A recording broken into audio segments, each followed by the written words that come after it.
and to administer the oath of allegiance and the oath of due execution of office of the Deputy President. Welcome, Honorable Chief Registrar.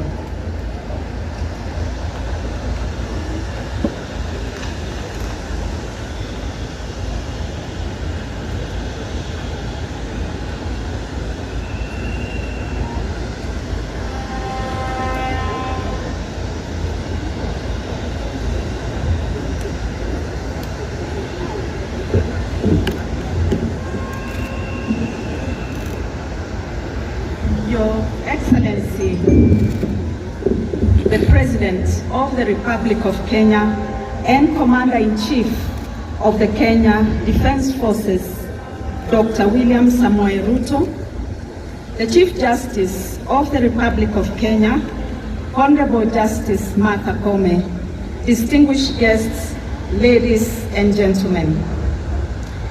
Before commencing the proceedings, may I request the Honorable Chief Justice to take her position in the arena.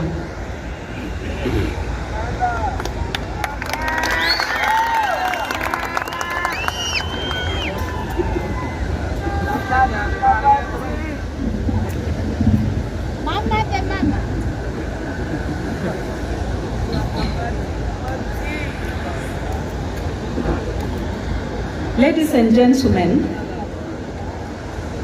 Article 149(1) of the Constitution of Kenya provides that where a vacancy arises in the office of the Deputy President, the President shall nominate a person to fill the vacancy within 14 days of the vacancy arising, and the National Assembly shall vote on the nomination within 60 days. By a special Gazette notice number 13401, dated and published on 18th October 2024, the Speaker of the National Assembly notified the public that the National Assembly, at its sitting held on Friday, 18th October 2024, voted in favor of the nomination of Professor Kindiki to fill the vacancy in the office of the Deputy President of the Republic of Kenya. Article 74 of the Constitution provides that before assuming a state office, acting in a state office, or performing any functions of a state office, a person shall take and subscribe the oath of affirmation of office in the manner and form prescribed by the third schedule to the Constitution or under an Act of Parliament. Further, Article 148(5) requires that a Deputy President assumes office by taking and subscribing to the oath or affirmation of allegiance and the oath or affirmation for the execution of the functions of the office as prescribed in the third schedule to the Constitution. The oaths prescribed in the third schedule to the Constitution are to be taken by the Deputy President before the Chief Justice. May I now call upon the Deputy President designate, Professor Kindiki, to take his place and take the prescribed oaths.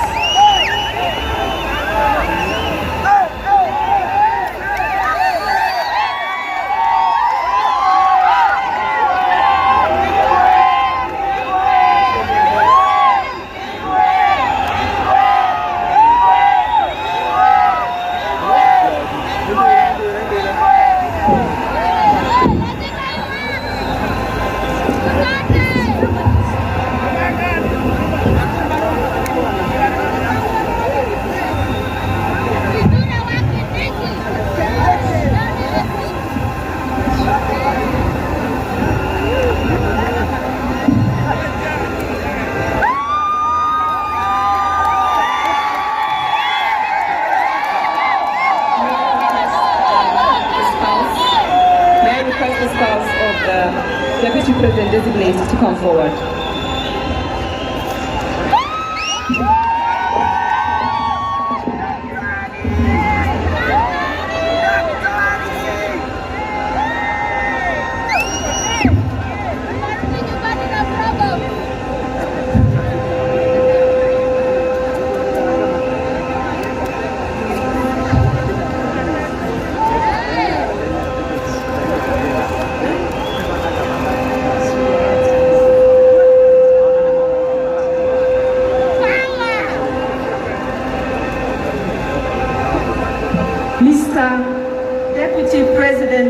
designate, I shall commence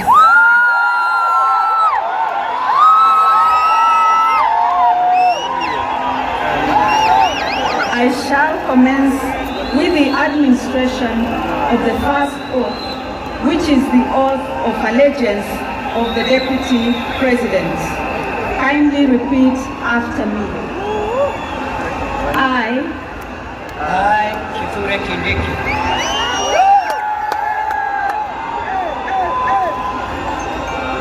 in full realization of the high calling, I assume as Deputy President of the Republic of Kenya,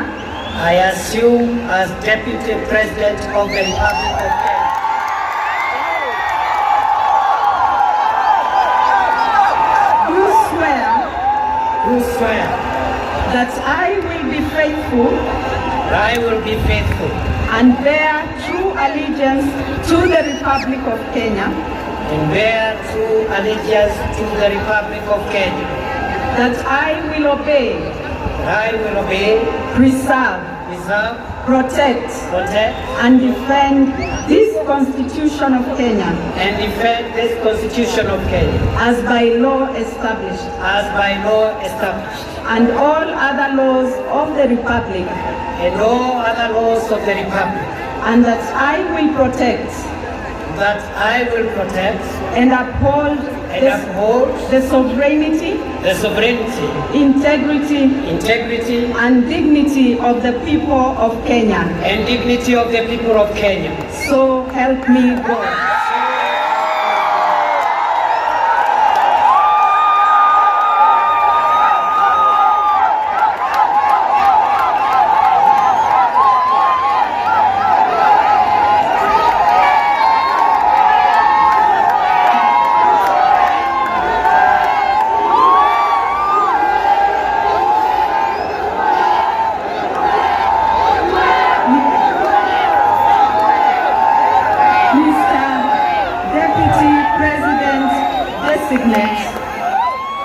I shall now administer the oath of due execution of office for the Deputy President. Kindly repeat after me. I, Kindiki, do swear that I will always truly and diligently serve the people of Kenya and the Republic of Kenya in the office of the Deputy President of the Republic of Kenya, that I will diligently discharge my duties and perform my functions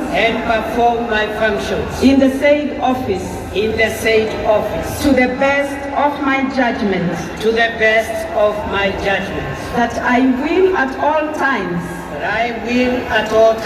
when so required, faithfully and truly give my counsel and advice to the President of the Republic of Kenya, that I will do justice to all without fear, favor, affection, or ill will, and that I will not directly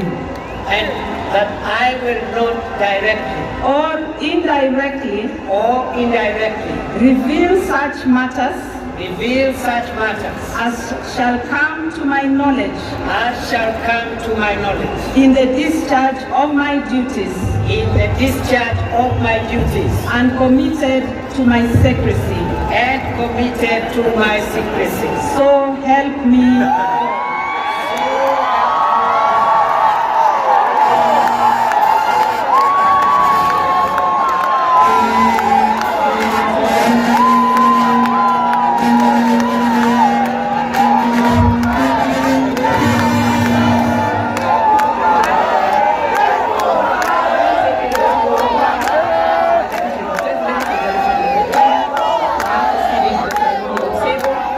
To attend the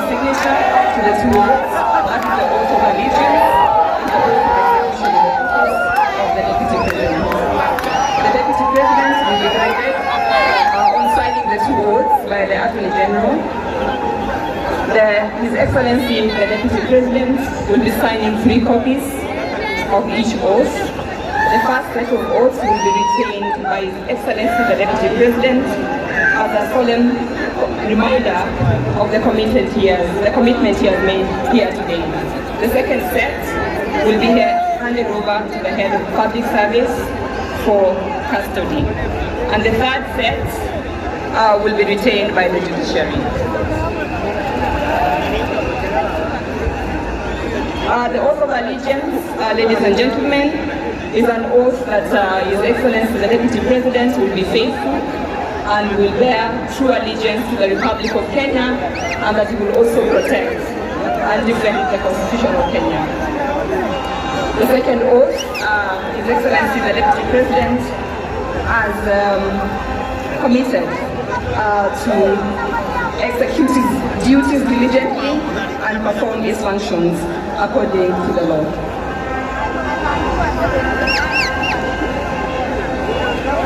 The Chief Registrar will now transmit the oath to the Honorable Chief Justice, who will also append her signature to the 2 oaths, 3 copies each.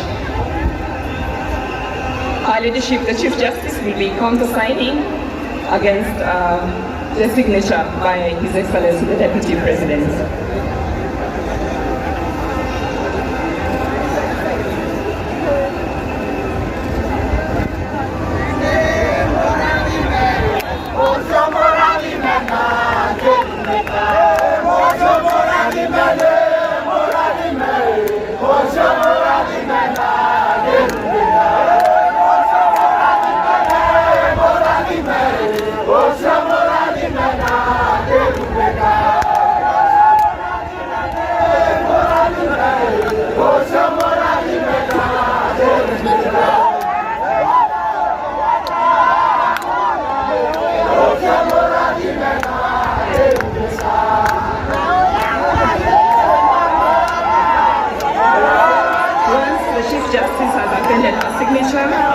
The seal of the Chief Justice will be affixed on each of the oaths by the court officials.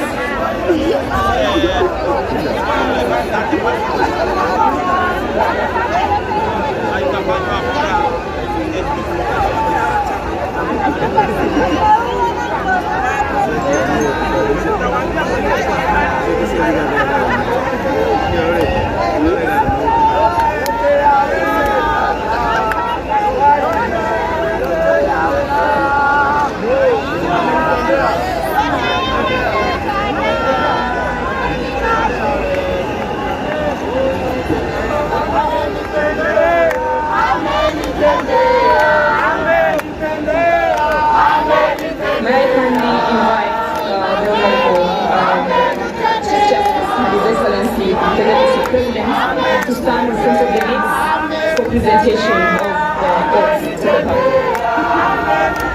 The Honorable Chief Registrar will be handing over the oath to the Honorable Chief Justice, who will in turn hand them to His Excellency the Deputy President.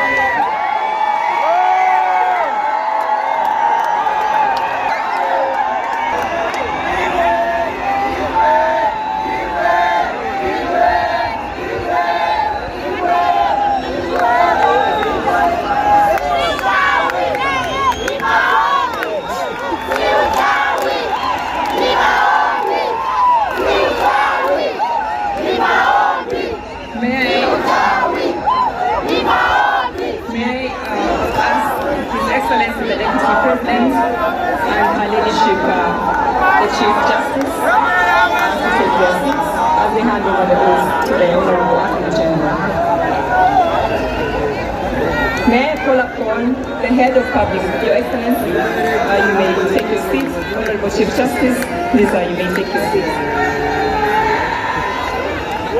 At this point, I wish to call upon the head of public service to receive the oath from the Chief Registrar for safe custody.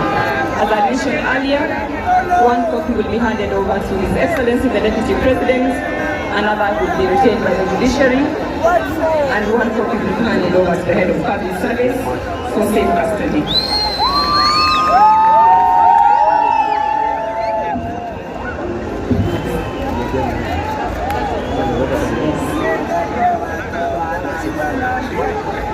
At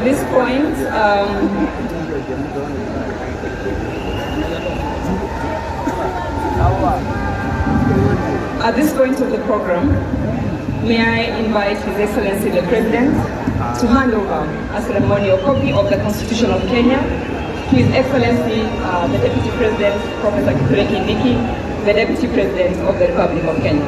Your Excellency.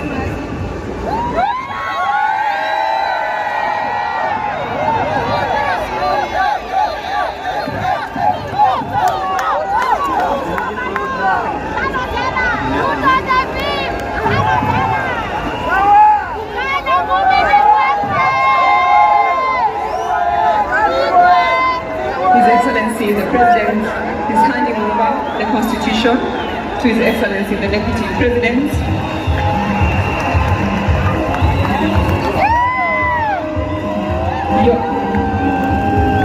Your Excellencies, if you could remain on stage for a brief photo session to commemorate this event.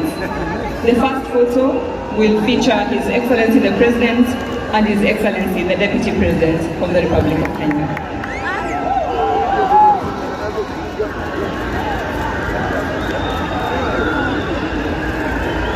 Thank you.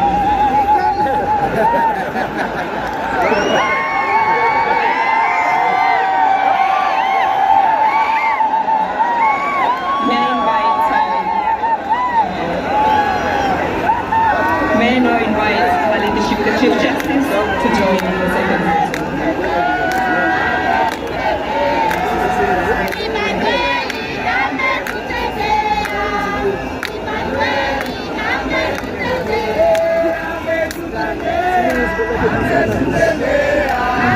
For the sake of the camera. I now invite the Honorable Chief Registrar and the Honorable Attorney General to join in the next photo.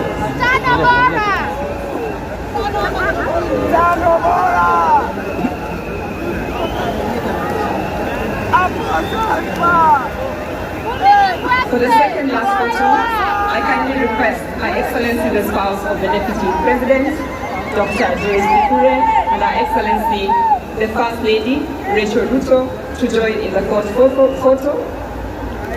with the request that the Honorable Chief Justice remains in this photo.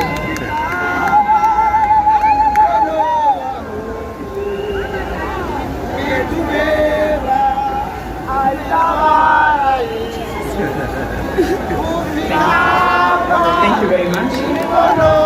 For the final photo, we have His Excellency the President, His Excellency the Deputy President, Her Excellency the First Lady, and Her Excellency the spouse the Deputy President. I request the Chief Justice to please take her seat. Thank you, Honorable Chief Justice.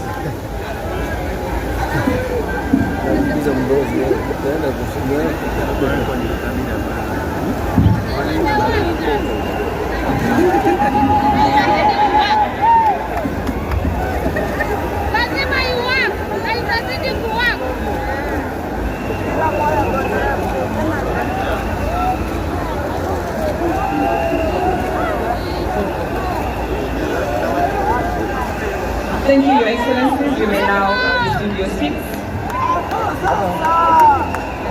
I also request the Honorable Chief Justice, the Honorable Chief Registrar, and the Honorable Attorney General to also resume their seats.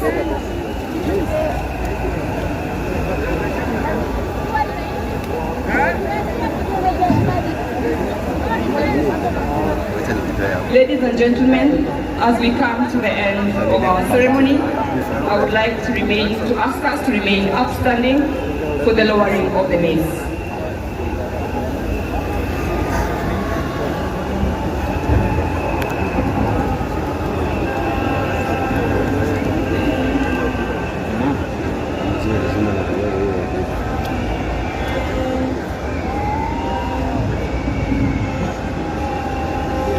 This marks the end of the swearing-in segment of the program.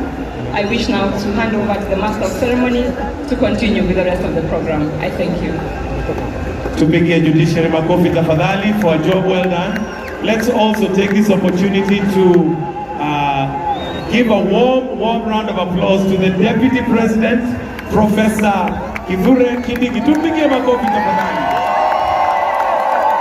Your Excellency, sir, we'll have a short interlude of music before we proceed to the next part of the program. I'll request that you take our seats as we will have now the State House Choir give us a song before we proceed to the next part of the program. State House Choir, one anyway.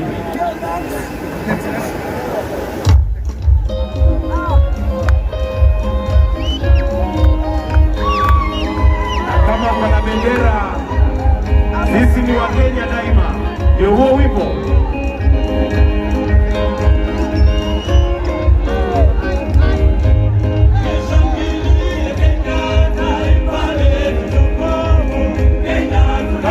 Bendera tuipeperushe tafadhali kama Wakenya daima.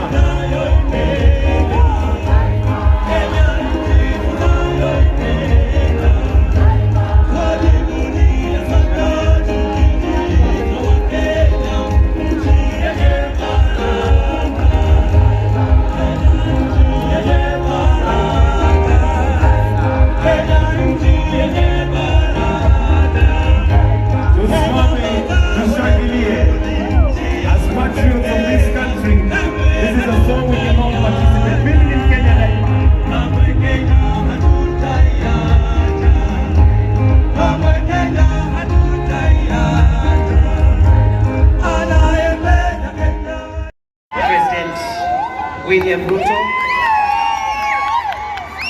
Your Excellency First Lady Mama Rachel Ruto, all protocols as already established, I ride on them.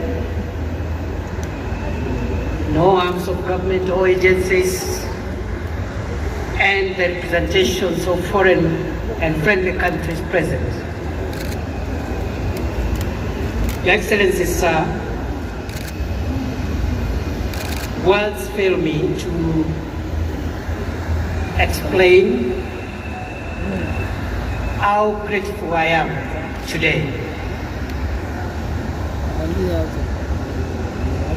I'll say that I am grateful to Almighty God who orders the steps and the affairs of every human being on earth.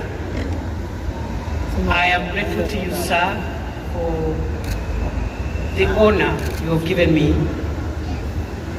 to serve under you.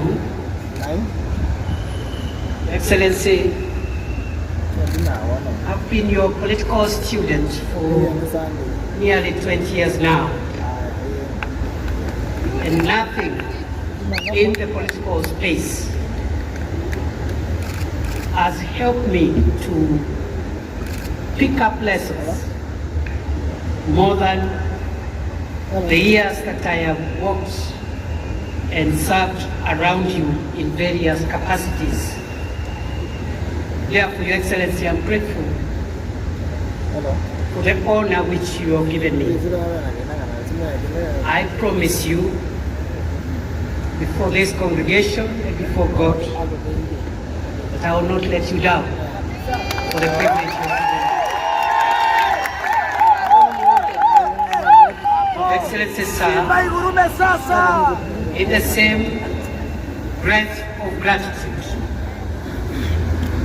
I am grateful to all the institutions who have facilitated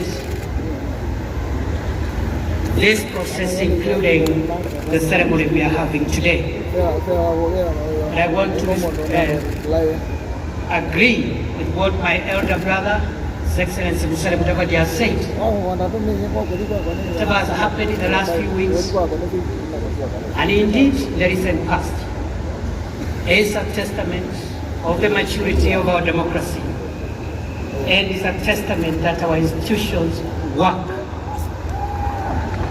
Excellency, sir, allow me, having thanked you, also to thank the very many people whom I have had an opportunity to learn from them. I may not enumerate all of them, but I've had the privilege of learning from so many great people. Even as we celebrate our constitution and our democracy, I pay tribute to those who purposed to fight for and defend the establishment of our country and our constitutional order. I am grateful to those who are responsible for creating the Kenya that we live in today, in the past and in the present. I am grateful to those who fought for this constitution, and I am grateful to all heroes of our country in the past and in the present. Your Excellency, I am grateful to this country for raising me. And I've had so many people to help me grow into who I am today.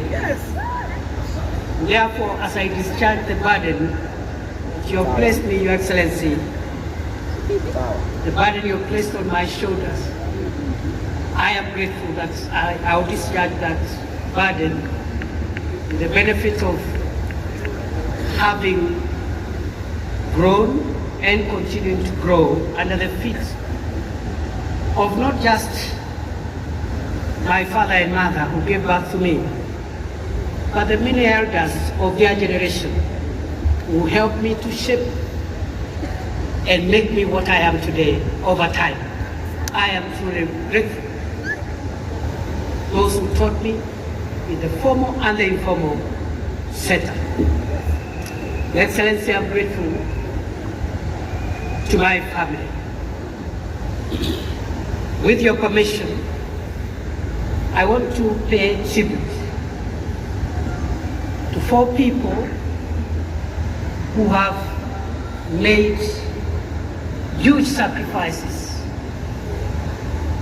especially in the 14 years, 15 years or so I have been in politics.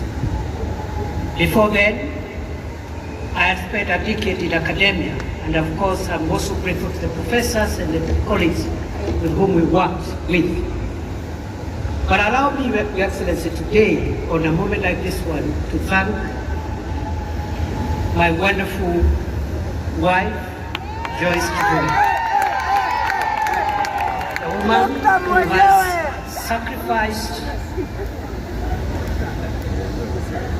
a professional in her own right, who has sacrificed to raise our 3 children, Imani, Neema, and Mwende.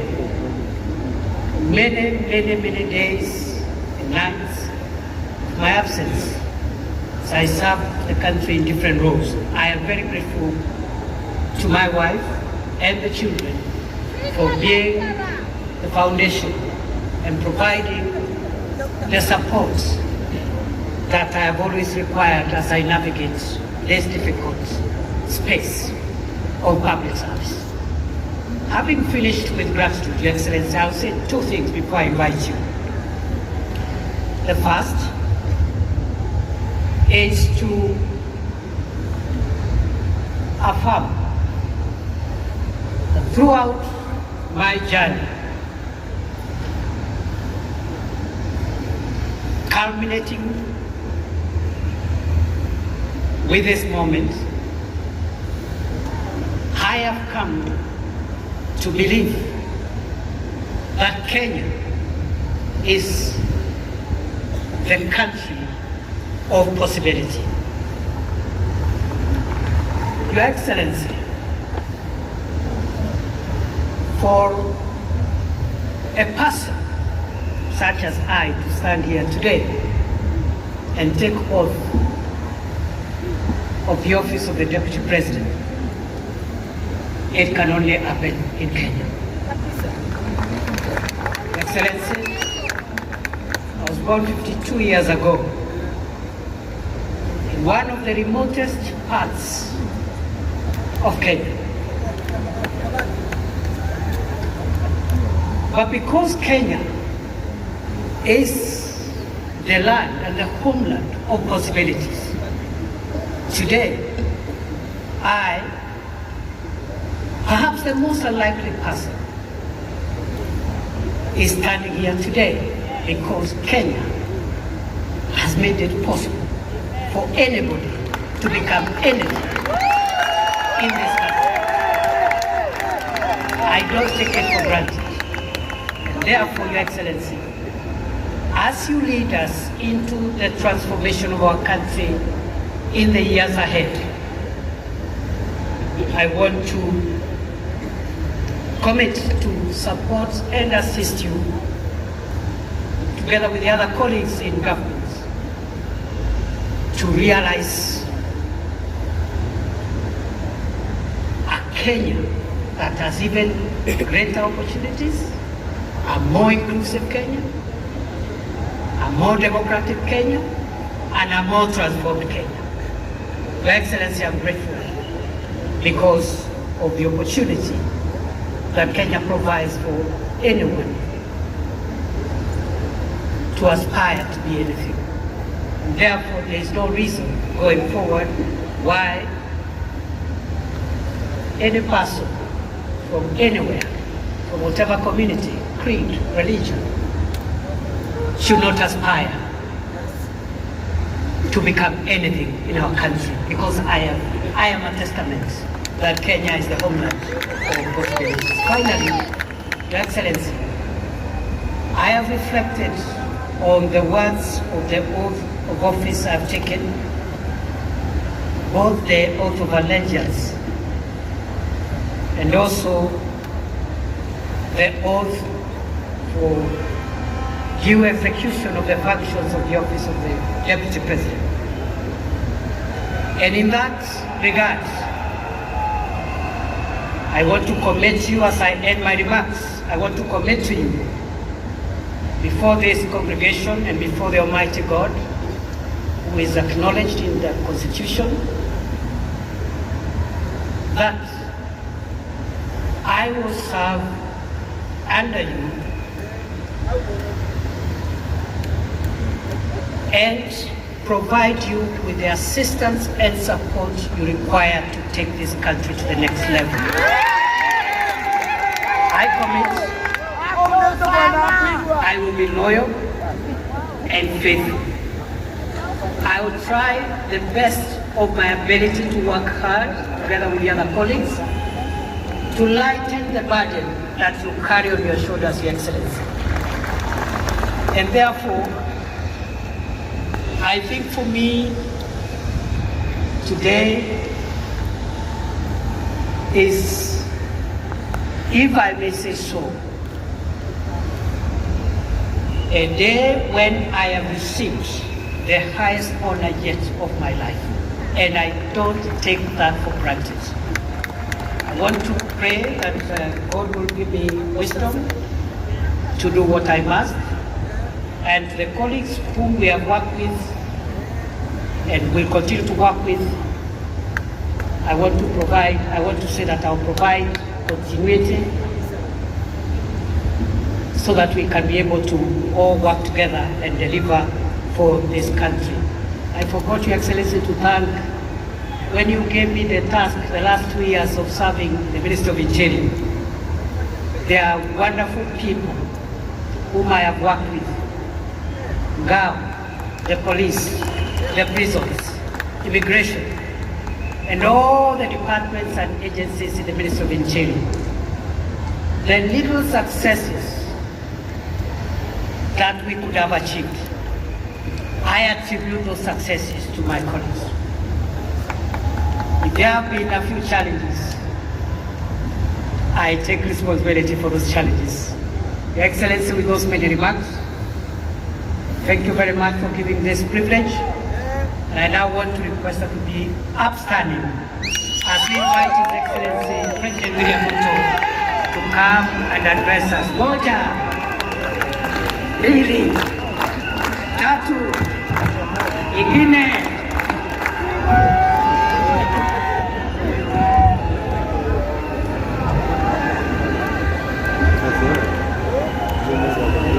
sana.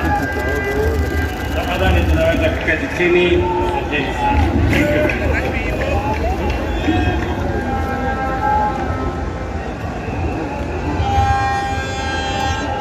Your Excellency, Abraham, Kindiki, Deputy President of the Republic of Kenya. Excellencies, Mr. Speaker of the National Assembly, Mr. Speaker of the Senate, our sister, your leadership, the Chief Justice of the Republic of Kenya, members of the judiciary, members of the executive, members of the legislature, fellow Kenyans, hamjambo. Hamjambo tena. Bwana Yesu asifiwe. Assalamu alaikum. Hebu mnisalimie hivyo wa Kenya.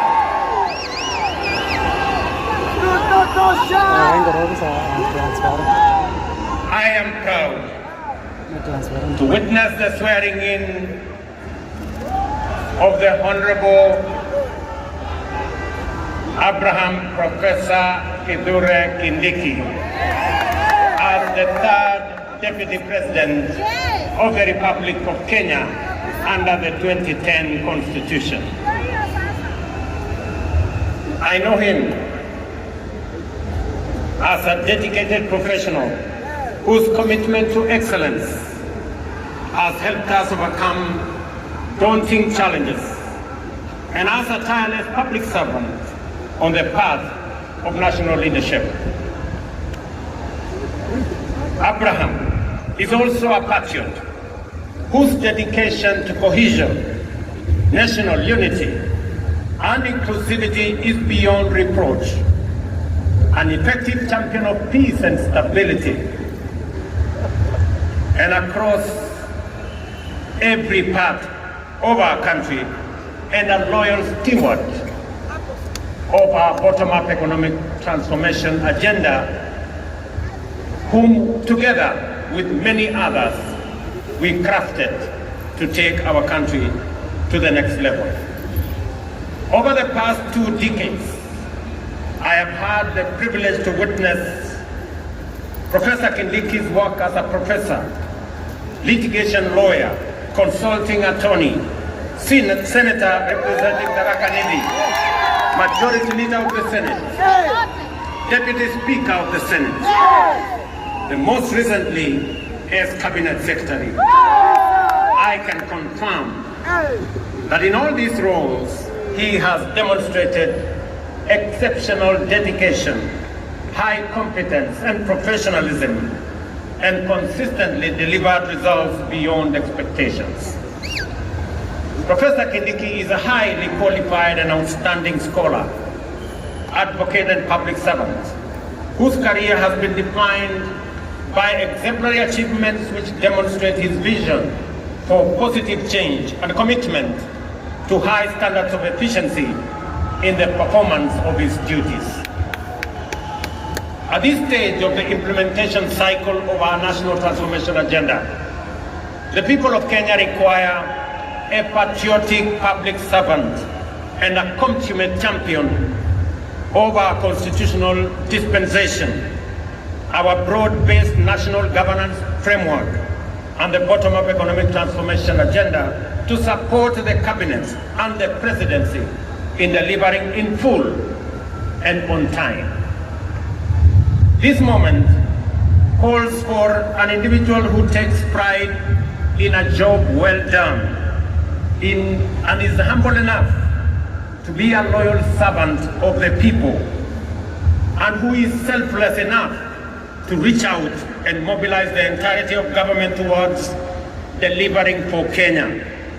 Experienced enough to understand the importance of engaging all sectors of our economy to drive transformation, and committed enough to serve professionally with loyalty and, most importantly, with integrity. I am delighted to affirm that our coalition, and indeed our nation, is blessed with many professionals who meet all these criteria. Among them, Abraham Kithure Kindiki stands out for his exceptional qualifications, extensive experience, and wide-ranging accomplishments. I am honored that he is available. He has told me he is ready, and I know he is willing to serve as my deputy. Professor, my young brother, let me call you Abraham K. or Abra K. Welcome to the service of this great nation, Kenya. And let me say this, I have heard you clearly when you took your oath of office and the oath for the due execution of your responsibilities as Deputy President. You have said two fundamental things in your oath. Kenyans were listening, I too was listening. You said that you will serve the people of Kenya and the Republic of Kenya. Abrake, please serve the people of Kenya and the Republic of Kenya. As I told our principal secretaries, as I told our cabinet secretaries, and as I tell every public servant who has a responsibility, who has a duty, who has the honor to serve our nation, let us serve the people of Kenya and the Republic of Kenya. We are not here to serve ourselves or our families or our communities or our regions or our villages. We are here to serve the Republic of Kenya and the people of Kenya. The second thing that you have said in your oath, I said in my oath, I listened to principal secretaries and cabinet secretaries and others. You have said you will serve without fear, without favor, without affection, and without ill will. My brother Abrake, I listened to you. The people of Kenya were listening to you. Serve without bias, without ill will, without favor, without affection, and without fear. So that together, the people of Kenya can know that their public servants, all of us, elected, appointed in different categories, shall know that we have one nation, one country, one people, and we are called upon by the Constitution of Kenya to serve them without bias, without fear, without favor. And let me undertake in this very historic national ceremony to the people of Kenya. And I say this as MCAs listen to me, as members of parliament listen to me, as members of the executive listen to me, those in the judiciary and those in the executive, that the people of Kenya, it doesn't matter. Those who live near our oceans, near our lakes, in our mountains, in our valleys, in our arid and semi-arid areas, they are one people, one great nation called Kenya. And I want to commit, pledge, and undertake that we will serve the people of Kenya equally, and no part of Kenya, no community in Kenya, no section of Kenya, no region of Kenya shall be left behind. We are going to work together. I say this to our representatives. Every MCA knows that they were never voted by all the people in their ward. Every member of parliament knows the same, that they were never voted by all the people in their constituency. And so does my friends governors. They know that not everybody in their county voted for them. But they also know that they must serve all the people, whether they voted for them or did not vote for them.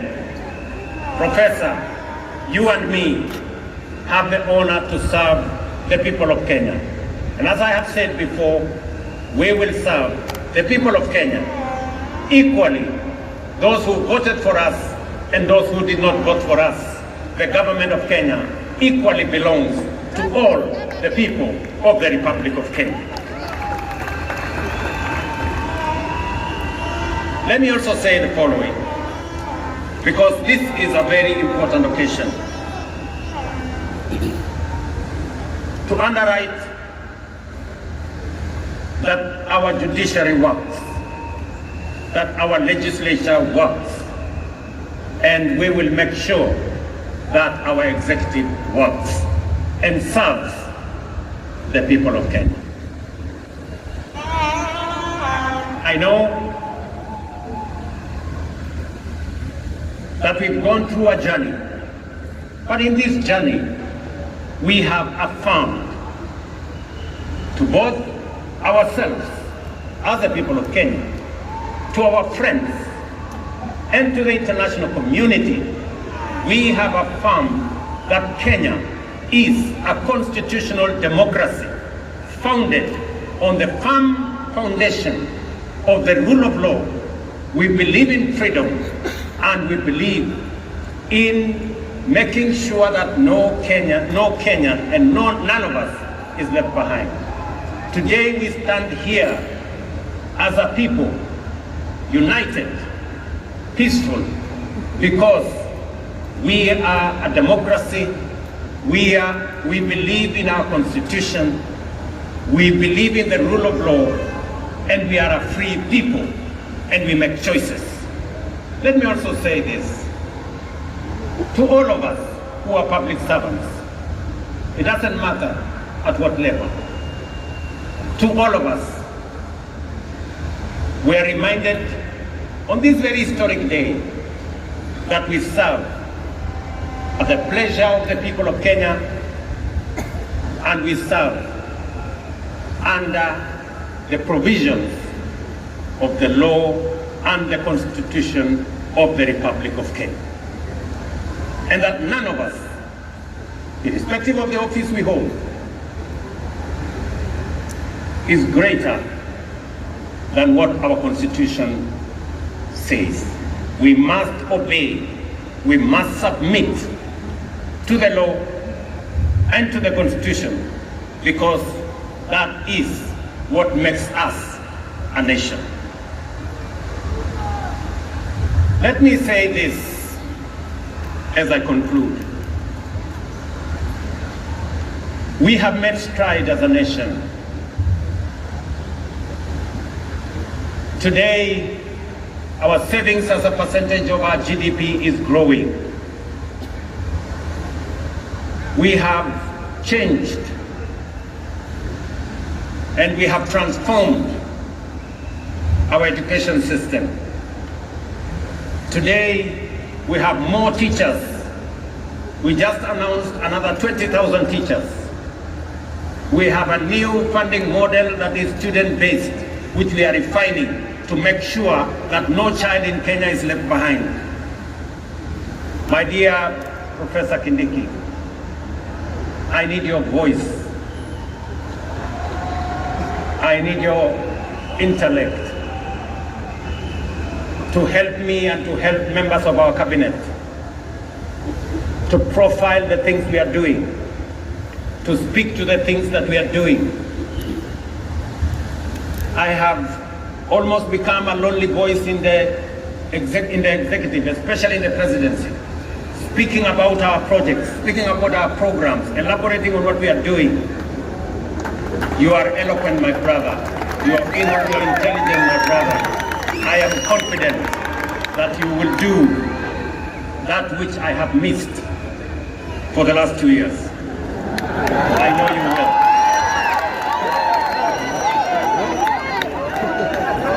We have a huge program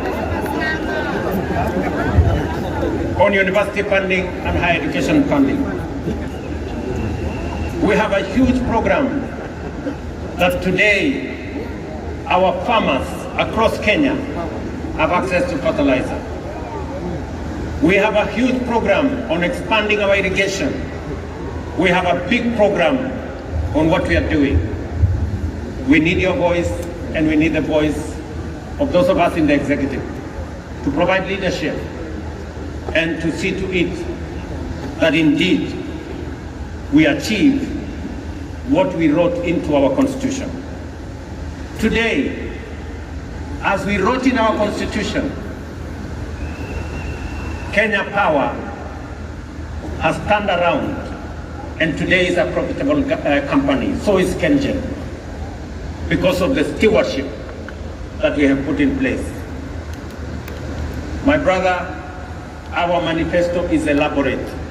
Our manifesto is transformative. We are implementing it page by page, paragraph by paragraph, chapter by chapter, because we have to transform this great nation, and failure is not an option. We must.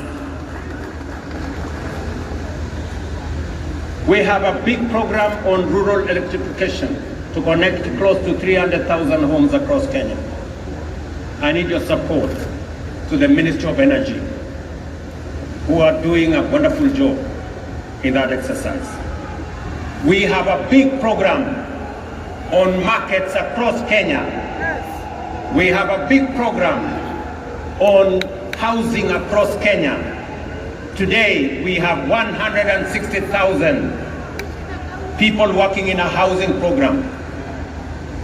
By December, actually next month, we will begin to hand over the first 1,000 houses under our program. Under the program that will make ordinary people, Mama Mboga and Boda Boda, pay 3,000 shillings every year and access housing in the Republic of Kenya. My brother, let me tell you, our universal health coverage is underway. With a bit of challenge initially, but now we are moving. And I want to tell the people of Kenya, we are going to transform this nation. And we have the team. And Professor, welcome to the team that is going to transform Kenya into a great nation that is going to make every Kenyan proud. Let me conclude by saying we have what it takes to transform the Republic of Kenya. And I am committed to making sure that whatever it takes, whatever decisions that have to be made, we will make them so that our nation can truly be transformed. As I talk to you, 10,000 young people are now engaged in climate works in Nairobi. We intend to take that in the next few months into 40 and 50,000 young people. And I commit to the people of the great city of Nairobi that we are going to clean the Nairobi River and we are going to transform it into a better, different causeway as we transform the city in the sun, the headquarters of the environment in the world, where we have UNEP in Nairobi. We're also going to roll out the program that will make sure that we tap into the private sector and make sure that we can work through public and private partnership to make sure that we roll out some of the urgent, important programs that are important for the transformation of our nation. Let me conclude by asking all of us, members of the legislature, members of the judiciary, especially our investigative institutions to make sure that we ensure that public resources are used efficiently, effectively. I call upon the Office of the Director of Public Prosecution, the offices of the DCI and the offices of the IG to work with the judiciary so that the corrupt can be firmly, decisively dealt with in the Republic of Kenya, and the citizens of the Republic can get their due in the expenditure of public resources. I know that of recent we have seen incidences of our girls, our mothers, our women who have been murdered in cold blood. And let me say this, that the DCI and all the investigative authorities in the Republic of Kenya must stand up to these criminals, and we must deal decisively and firmly. And I want to ask us as a society to be careful with strangers, to be careful with people who lure our girls, our women into situations that compromise their security. But we must be on the lookout, all of us as a nation. This is yet another moment. This is yet another beginning. And I am confident that we are going to take Kenya to the next level. Professor Kindiki, as you and all know, there is much to be done to fulfill our commitments and set our nation on the path to prosperity. I expect you to embark on your duties with dispatch and zeal. I wish you success as you begin your service in the high office you have assumed today. May God bless you. May God bless your family. And may God bless our great republic, the nation of Kenya. Asanteni sana, Mungu awabariki na tutasonga mbele pamoja. Asanteni. Naomba sote sasa tusimame wima kama ishara ya uzalendo wetu. Tumalizie kwa wimbo wa taifa. Wimbo